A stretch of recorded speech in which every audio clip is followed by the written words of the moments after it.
Is Lumion Legacy dead? Is Tales of Tenorio dead? Is Doodle World dead? Or is the creature capturing genre as a whole on Roblox dead? To answer the question, no.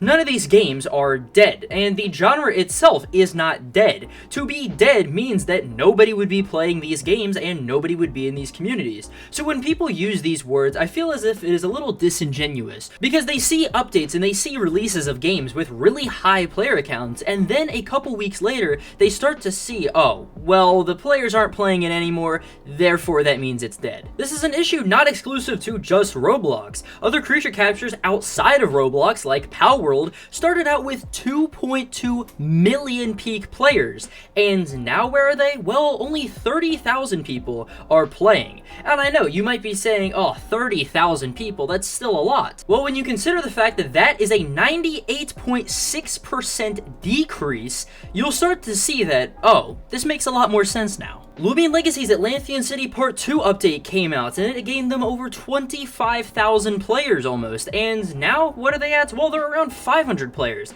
That right there, a 98% decrease. Tales of Tenorio released with 40,000 people, now currently at, again, around the standard 500 players, and what do we have now? A 98% decrease. Again, these issues are across all creature capturing games. And why is that? Well, this is exactly what I'm going to be talking about today. The first thing that I want to talk about is going to be replayability. Now, of course, replayability can be achieved through multiple different means. Obviously, you have stuff like PvP and you have trading, and if done right, you can create really great communities around both of these things to actually harbor and in return get more people into those niche communities that are replaying your game over and over and over again. And besides for that, obviously the main component of most creature capturing games is literally just hunting. And hunting gets boring after a while. But I mean, even despite that, you have the rise of Roblox games that are now just centered on quick and easy, you know, simple gratification. I mean, you take a game like Souls RNG, for example.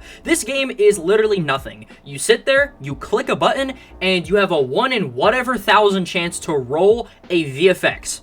That is it. There is nothing more to the game other than sitting there, clicking a button over and over and over and over again in the hopes that you're going to get a meaningless aura. And this is a game that has over 100,000 people playing right now. And I mean, you compare that to a game like Lumion Legacy or Tales of Tenorio. Games that, you know, you actually have to sit there and spend time hunting. You have to spend time, you know, moving your character around, pressing WASD, and actually doing other button presses that are not just literally a glorified slot machine. And in return, obviously, you have a chance at getting a rare creature that you can trade with each other and all that stuff. Obviously, in Tales of Tenorio, you don't right now. But with Lumion Legacy, obviously, you have this system where you actually have to work for the things that you want to get. Granted, you need to spend money, but again, you still have to actually work for these things. And ultimately, you get value in the form of a community-ran kind of, I guess, trading scene and all that stuff. You know, whether it be good or bad. But what I'm trying to say here is that with this being the literal only form of replayability, and with games like Souls RNG that just reward for basic mindless AFK grinding, no wonder games are not performing well. Which leads me into my next point right here, and that is going to be innovation. Innovation with creature capturing games is something that is very hit or miss. I mean, with Doodle World, obviously you have the really nice kind of art style and stuff like that. You have the very just unique aspect of the game, and you also have other stuff, you know, of obtainment, like the chains and, you know, with the ores and the tints, and then you have the roulettes and all that stuff. Like, there's some stuff that actually makes Doodle World a unique game, but with a game like Lumion Legacy, what necessarily differentiates it from a standard creature capturing game? What essentially Lumion Legacy is a standard creature capturing game that you actually have to pay money for in order to find the rare things. And what is Tales of Tenorio? Well, it's just a creature capturing game where you don't have to pay anything to find rare things. And right now, that is it. And of course, I'm not going to speak too much on Tales of Tenorio when it comes to replayability and all that stuff. And I don't think that, you know, even just comparing the games in general is really fair.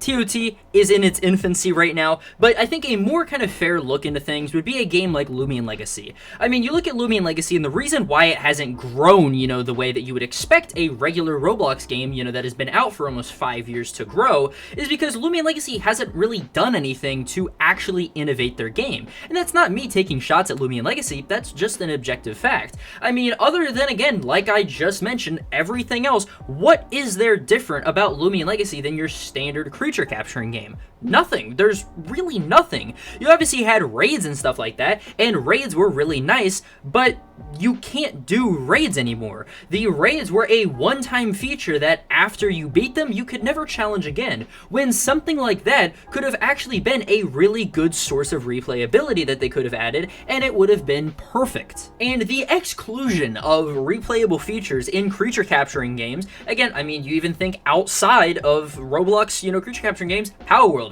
What does Power World even have to do in it? After you catch some stuff and, you build a base, what is there to do in it? That's why nobody's really playing Power World anymore. Lumion Legacy, what is there to do anymore? If it's not an event, why even play the game? Tales of Tenorio, I mean, the game doesn't even have PvP, doesn't have trading right now, so why even really hunt? You know what I mean? Like, why hunt for things that you're not going to be able to trade right away? And the thing is, it's not like these games and updates are bad updates, it's just the fact that, again, there is nothing to really keep players hooked and to keep them coming back and actually, doing stuff over and over and over again. And I think that's where, whether it be current, obviously, again, I can't speak too much on Tales of Tenorio since I work on the game, but with other games like Lumion Legacy and all that stuff, like, there has to be some level of innovation in actually creating a unique feature that is going to differentiate from the status quo and keep people coming back every single day to play the game. And my entire point with this is that the creature catching genre in general is really built to fail. It's, with how the current formula is, obviously, story, catch creatures, maybe there's an event, kind of sprinkled in every once in a while. Like, that formula right there is really just destined to fail. And I think it's really time for a lot of creature capturing games to start, taking risks in a sense of, actually trying out new features that are not going to just be the whole same old that we've had since 2019 when the first creature capturing game, which obviously was Lumion Legacy, came onto the platform. And I think Lumion Legacy, in part has kind of set the standard for what, a creature capturing game should be. But the thing is, I think we need to start thinking outside of that. And I think we actually need to start, releasing creature capturing games. I'm not saying, the entire formula needs to be changed, but we need to have features in these games that are going to be unique and fun to, again, keep people coming back to the game. And there was a, video put out by Scripps, who is the lead and owner of Tales of Tenorio, and I think it's a pretty good listen, and I'll put it after this clip. But yeah, take a listen. Ignore my OBS layout because I don't really feel like changing it right now, but I wanted to do a quick follow-up to something I said earlier. In response to what Lucky asked, which was the question, are creature catching games in general dead on the Roblox platform? And to an outside perspective, I mean, I would probably believe you. You look at what's doing best on the platform with hundreds of thousands of players, and then you look at, anything in this genre, and it's just underperforming. But Roblox itself prioritizes analytically what's going to have the best monetization practices, ethical or not. I mean, the amount of income that a game is receiving is really what's going to boost it analytically, which has been proven. And it sucks. But that's what the state of Roblox is. If you have a game targeted at the basic audience of Roblox, which is children, you're going to have instant gratification and a lot of monetization practices.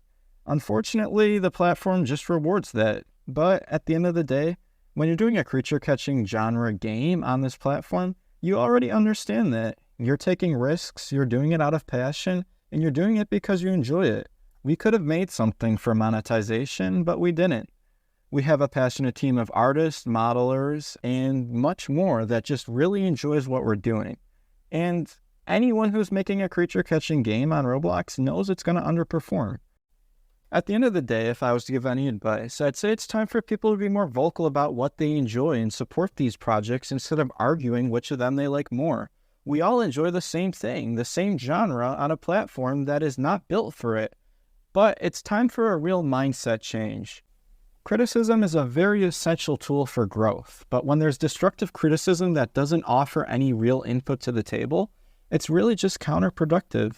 A win for any creature-catching game in this genre on a platform that isn't built for us is a win for innovation overall. And B is right, games need to start, adding features and stuff like that that stray away from what the standard formula of a creature capturing game is. And obviously, this video is not here to promote Tales of Tenario, of course, but that is the goal with games like Tales of Tenario, to push out features like that and hopefully, try to gauge interest with new and exciting things in the future. And again, we don't have like much of those at all with our launch, but what I'm trying to say here is that we want to try to actually put out some interesting things that are hopefully going to change the stigma around creature capturing games just being pretty simple standard formulaic things. Like, we want to actually bring stuff like this into the mainstream audience and hopefully try to make creature capturing games a not so niche community. And the best type of feedback here is, just asking you guys, what do you want to see? And this is not even me just talking, in the sense of Tales of Tenario, go down to the comments below. What do you want to see in creature capturing games that is not already inside of creature capturing games? Like, what is something that a large majority of the community wants? And then I think developers should look at that and say, maybe we should try some of this out with our game. And hey, maybe if you're an aspiring, creature capturing, creator, look at this feedback as well. And hopefully we can actually take this creature capturing community to the next level and bring it into the mainstream. So, the entire, original question of this, are creature capturing games dead on Roblox? Well, no. Right now, creature capturing games are stuck in this limbo where, again, every time that there's an update that comes out, there's not really anything that can be done to actually maintain the player base, it seems. And until, interesting features start to come out that actually gauge the interest of the player base more, and the games overall just start to become more than, again, like I said, just a creature capturing game, then we will hopefully start to actually see growth. I don't think that creature capturing games are dead on Roblox, and I don't think that they will, ever go away. I think there's always going to be a community, whether it be small like it is right now. I think that in the future, though, we are going to actually see innovation in this field, and we are going to see these games hopefully get bigger, and hopefully, grow over time into like how it was back in Pokemon Brick Bronze, where every update, only just got more and more players. But again, I'd like to hear your guys' thoughts about all of this down in the comments below, and I'll see you guys in the next video. Peace.